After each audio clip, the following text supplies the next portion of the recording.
All right guys, welcome back to the channel. My name's Jeff Cordero if you're new here, and today we're gonna go over my archery range.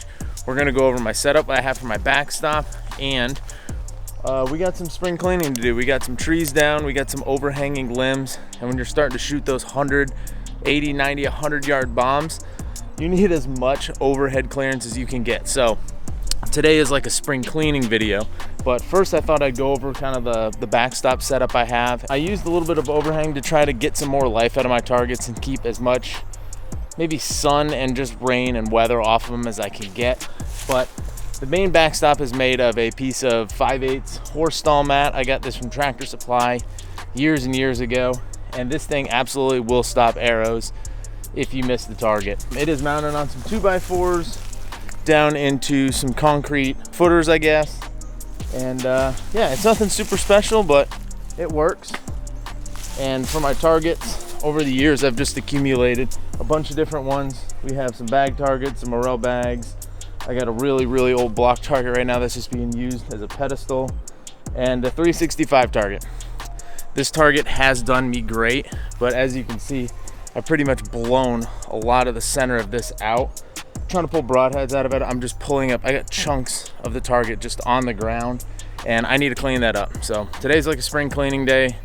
We're going to just clean up around here and a lot of the chunks I have missing out of the target, and we're going to do a lot of trimming of some trees and open up some space so we can shoot some of those long bombs and get some good video for you guys. So stay tuned.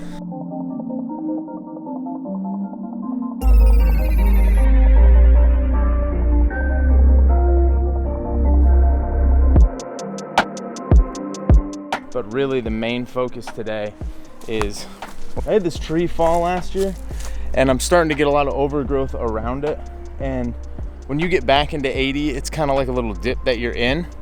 And that tree is blocking a lot of that elk target. I want to be able to use that elk target, especially at some of these longer ranges. So we're gonna get the chainsaw out and we're gonna start trimming some of that tree down and just make a better sight picture for me. Let's go get the chainsaw. Let's get this cut up.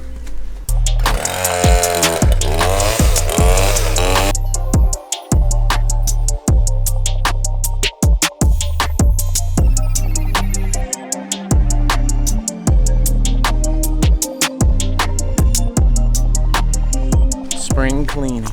This is like 75, and that opened it up a lot more, but we have a lot of like small shrub and just foliage coming in, so I'm gonna have to go in there with the clippers now and just start lopping some of that stuff off so we can see better.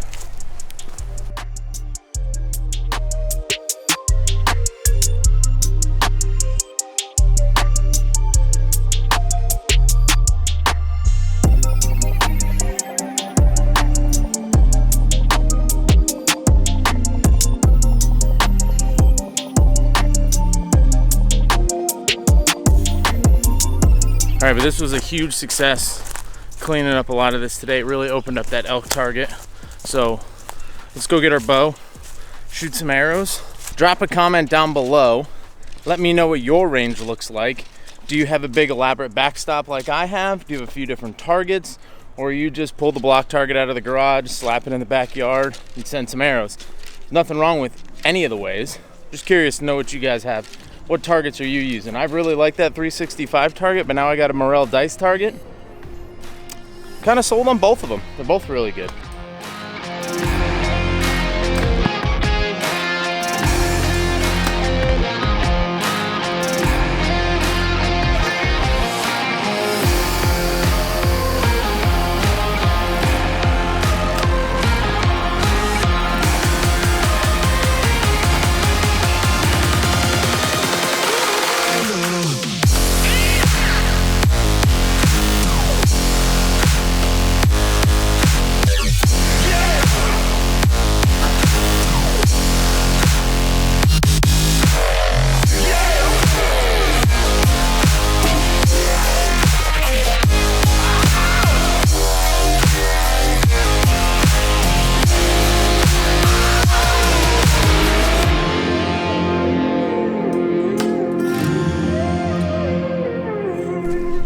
All right guys, thank you for tuning in. This is my archery range. I mean, from here all the way down there is 100, and I can shoot anything from 0 to about 100, 105.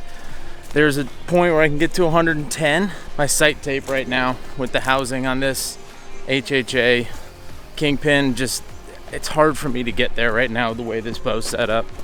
It's a 2-inch housing, running this big AAE Max Stealth Vane, kind of running out of room for my yardage, so I can get to about 109, and then I have to hold over. But hopefully I got the brand new HHA Tetra ready to unbox. Hopefully when we get that unboxed, this thing will give me more yardage. And shooting a new bow, I'm going to shoot some higher poundage this year, so maybe I can get some more velocity on my arrow and make it go further. These Sirius Orion arrows will come in about 530, and that is with iron will broadheads and footers, everything. Probably, in my opinion, one of the most robust front end systems you can put on your arrow, especially if you're trying to get FOC. This group was from 60 to 110, and it's a funky pattern. For 60 to 100, I'm happy. So thanks again for tuning in, guys. Until next time, I'm Jeff Cordero. We'll see you on the next one.